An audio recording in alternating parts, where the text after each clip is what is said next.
Hello everyone. So today in this video we are going to see how to set up VLANs in your home network.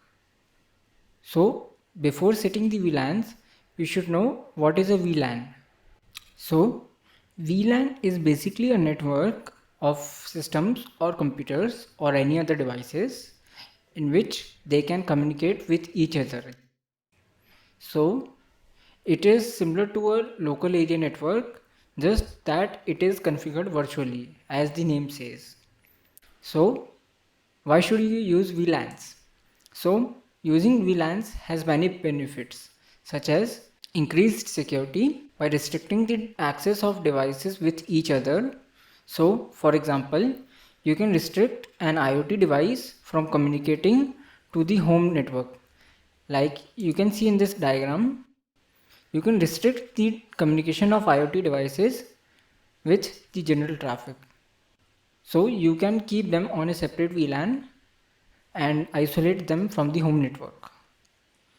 Now, VLANs are also beneficial for performance reasons, as if you separate the devices on different VLANs, your subnets would be smaller and each broadcast on the network would create less congestion.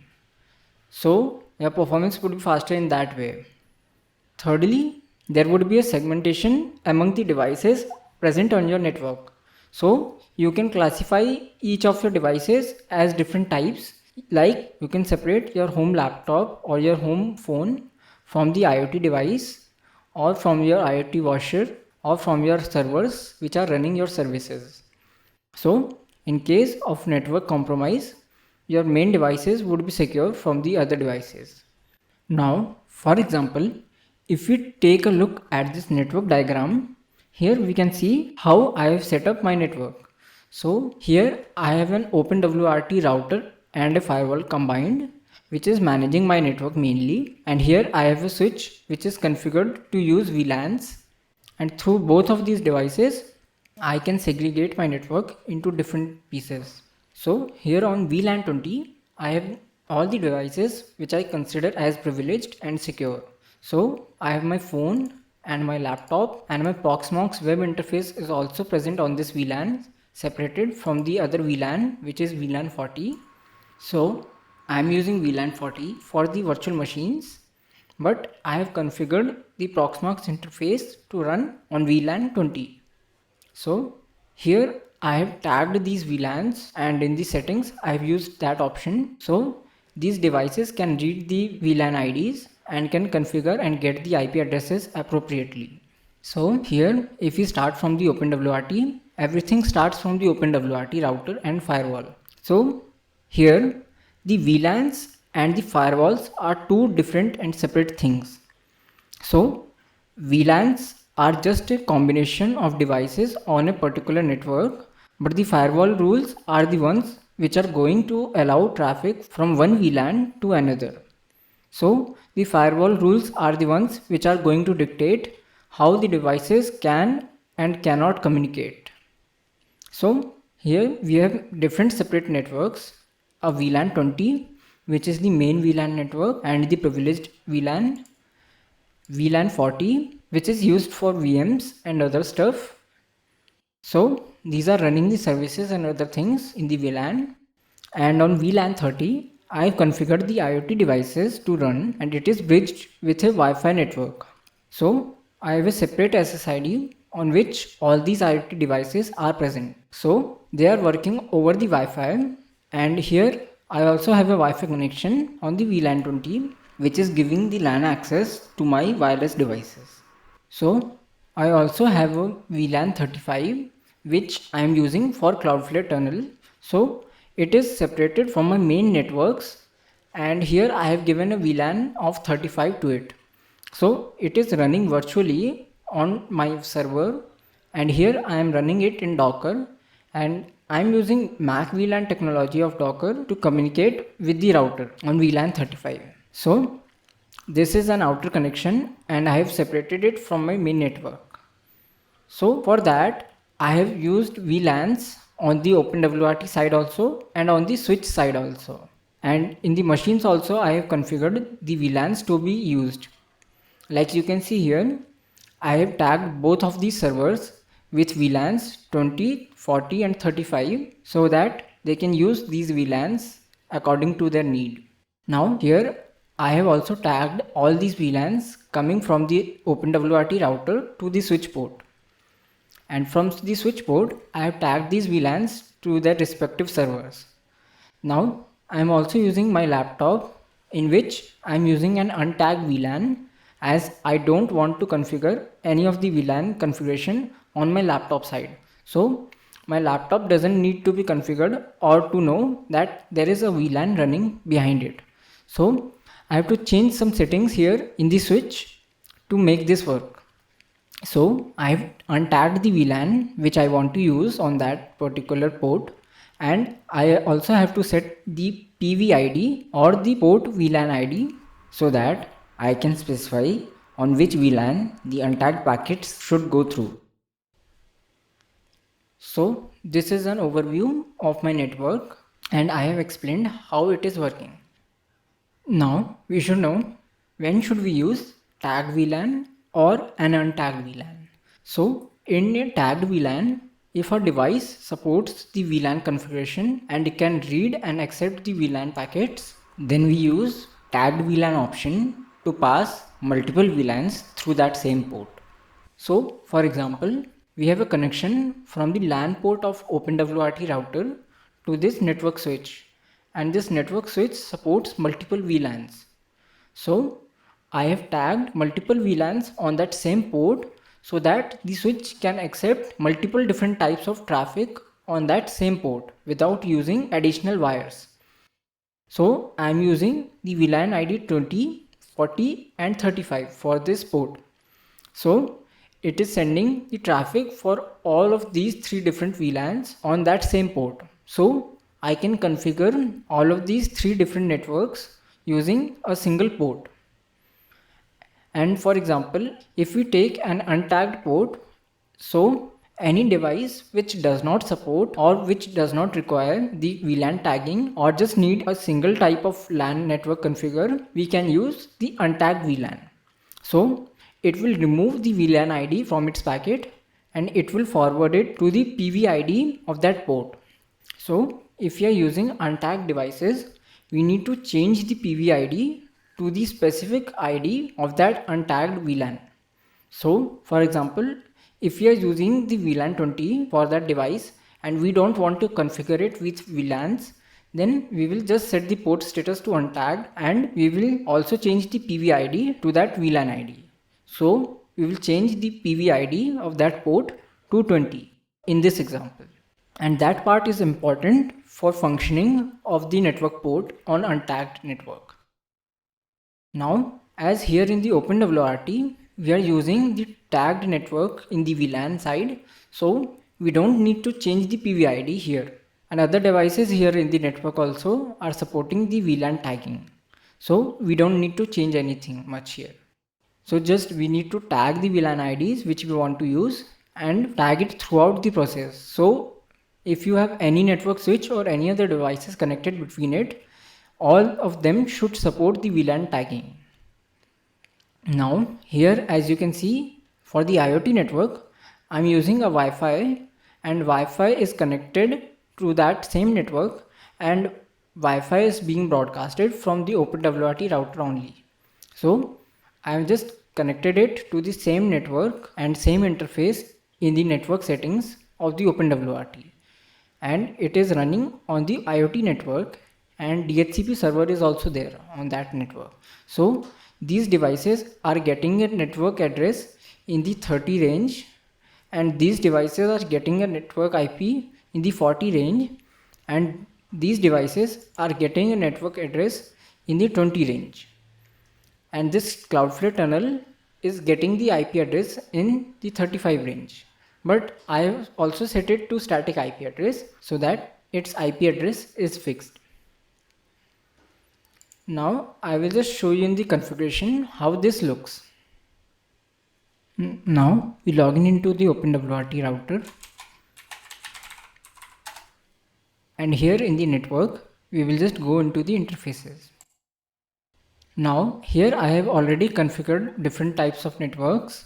So you will just go to the devices tab, and here you will select the bridge WAN, and here you will click on configure, and here you will just go to bridge VLAN filtering, and here you will just enable the VLAN filtering. So as you saw from my network, I have tagged the VLAN ID 20, 30 and 40 to the Ethernet port, and I also have tagged some other VLANs such as VLAN 35 and many more to that same port. So all the traffic on different VLANs can pass through that same port as tagged. So once you configure these devices, so for example, I will create a VLAN ID with 60 here, and I will tag this on that same port. And you can see here there are many different options. So if you remember, I said if your device does not support the VLAN tagging, then you have to select the option as egress untagged. So this option will allow the traffic to go from the port to the client device. So by using the untagged option, the VLAN header would be removed from the packets going out through the switch port.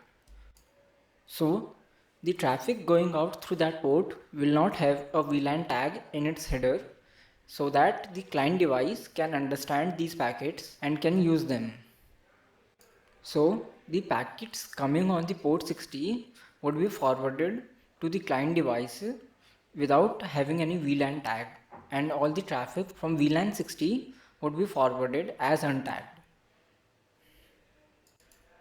Now if you use this port at a client side, then for the traffic coming from the client side to the switch or the router should be handled by setting the PVID in the router or the switch settings. So you have to set the PVID the same as the untagged VLAN. So any traffic coming from the client device would be forwarded to that VLAN, and a VLAN tag would be attached to that traffic. And now I will save it. And once you do this, you need to go to the interfaces tab, and here just add a new interface. Now click on the static address here and select the device as bridge LAN 60 and give a name to it. And now create interface.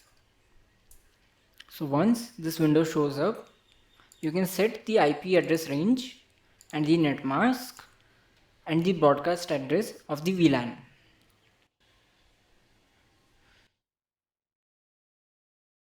And now you can go into the advanced setting here, and you can go into the firewall settings.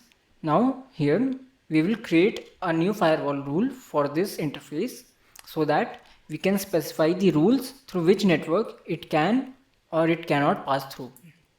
So here we will just leave it as unspecified for now, and now we will go to the DHCP server, and here we will just set up the DHCP server, and here it will automatically assign the addresses starting from 100. Now you can just click on the general settings and save this.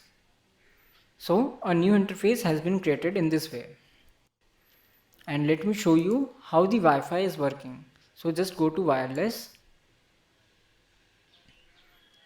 So here in this one, for the IoT network, I am using Wi-Fi 1 SSID, and here in this one I have assigned it to this IoT network, and thus IoT network is running on VLAN ID 30. So Wi-Fi 1 is for my IoT devices, as I have shown in the network diagram. So this is the IoT network, and this is my main VLAN network, which I will show you now. This is also running over Wi-Fi. And here is my main Wi-Fi, which is connected to my LAN network, and this is running on VLAN ID 20. So this was the configuration of Wi-Fi's. Now if you go back to the interfaces, here each of these interface is a virtual network and is a separate network of their own. with each having their own DHCP servers. Now here you can see, here is the IoT network and here is my LAN network which is running on VLAN 20. So all of them are having their own IP addresses along with their own DHCP servers. Now this was the configuration of VLANs.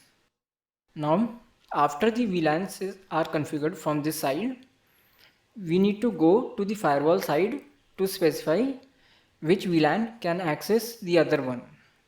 So we just go to the network and select the firewall option here. Now the firewall rules are the main ones which dictate the communication between the different VLANs or from router to the internet.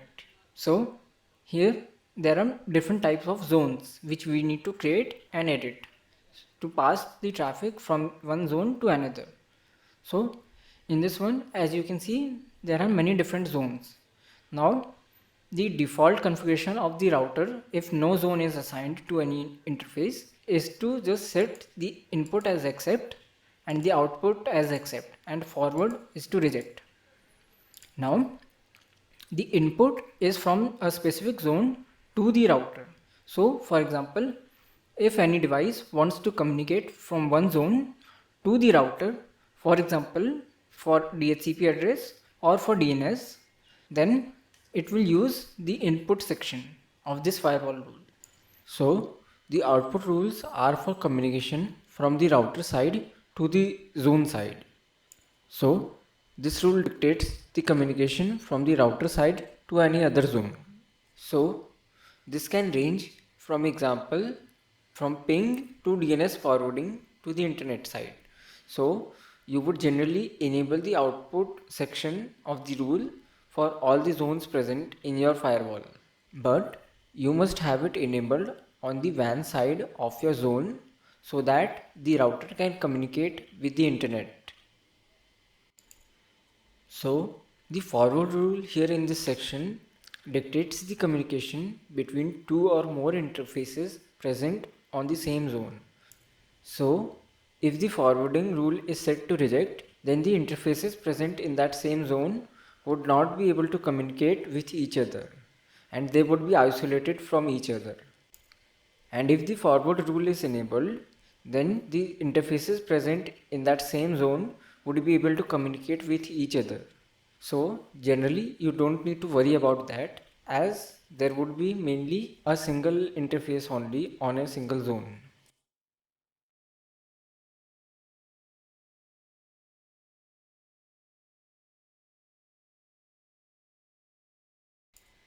So as you can see here, there are three options above named as input, output and forward.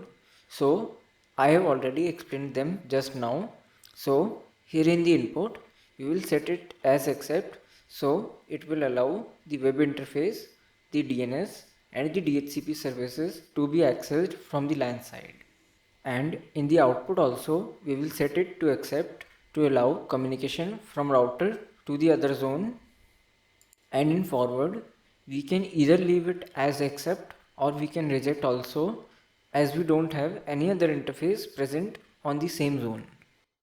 Also, if you can see here, the same thing is mentioned here above also in the top line. So in the covered networks, we are setting on which networks this rule should be applied to.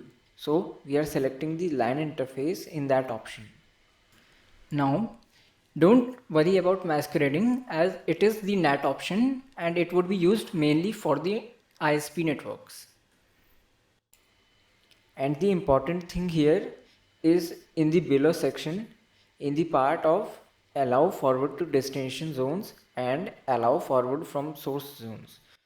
So these two options below dictate the communication between different zones.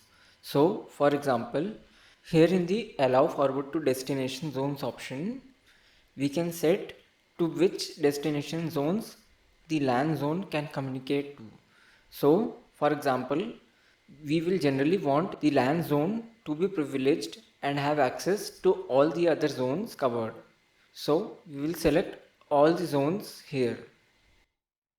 Now in the allow forward from source zones, so this means that the LAN zone can communicate to all the other zones selected in the allow forward to destination zones option. Now in the allow forward from source zones option, we will select which zones can access the devices present in the LAN zone. So we don't want any device to communicate to our LAN zone, as our LAN zone is the most privileged one. So we will not select any option here. So now here in the WAN zone,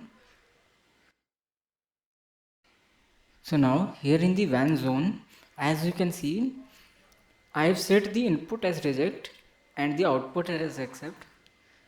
Now here in the WAN zone, the masquerading option is turned on, which is basically the NAT option, and the MSS clamping option is also for the same. So here in the WAN zone, in the input section, I have set the input as reject so that no traffic can come from the WAN side to my router or to my internal network. And here in the output, I have set it to accept. And in the forward section, I have set it to reject also, as I don't want different interfaces present in the WAN zone to interact with each other, and I want to keep them separate. Now here in the below section, in the forwarding section, in the allow forward to destination zones, I have set it to none, as I don't want traffic to be sent from the outside to any zone. And in the allow forward from source zones option, I have set it to all the zones which I want to have the internet access. And in the covered networks section, I have selected all the WAN interfaces. And similarly, the firewall rules are configured for different types of devices. Now here I will just show you the IoT network also. So here in the IoT networks, here we can see in allow forward from source zones option, I have allowed the source forwarding from LAN zone and from the Homelab zone, so that I can communicate to the IoT devices from my LAN zone and through the Homelab zone also from my Home Assistant instance. And here in the allow forward to destination zones, I have set it to pass through the WAN zone and the IoT devices can communicate to the internet. Now this is a choice for you to make, but for my case, I have enabled it to pass through the WAN zone and get the internet connection. Now in the input and output section, I have set both to accept so that the IoT devices can get the DNS and DHCP in the input section, and in the output also I have set it to accept. And in the forward section, as I have a single IoT zone, so it can be either option. And in the covered networks below, I have set the option and selected the IoT network to be used. So this was all for IoT network. So in this way, you can create your own firewall rules, and according to that, you can restrict or allow the devices to communicate with each other. So this was all for the OpenWRT side. And once the VLANs are configured here, you have to go to your switch and configure the VLANs there also.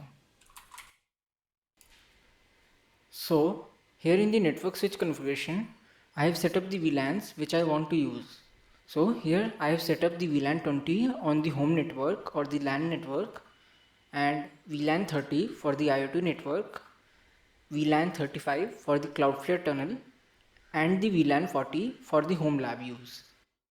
So all these VLANs listed are tagged on multiple ports. So as you can see here in the VLAN 20, only the ports 6 and 7 are untagged and rest all are tagged. So the port 8 is coming from my router side, and the rest of the ports are connected to the Proxmox VMs or are left unused. So generally it is a best practice to disable the ports which you are not using, or just don't VLAN tag them, but as I am in a home configuration, then it is safe for me to do so.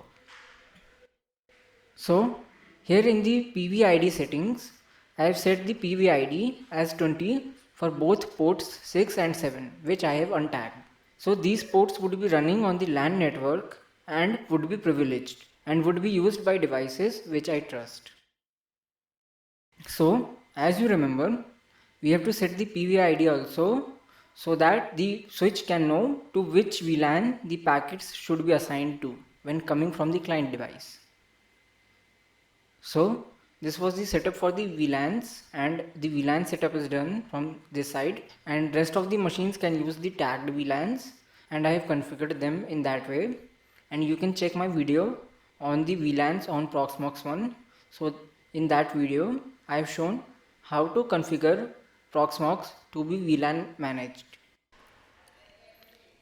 So in this way you can configure your network switch also to run VLANs. So the VLAN setup part is done, and you can go back to your network diagram. So by configuring the VLANs on your home lab or your network, you can isolate and segregate your devices from each other and make your network secure. If you have any comments or suggestions, just link them down below. So that was all, and thank you for watching this video.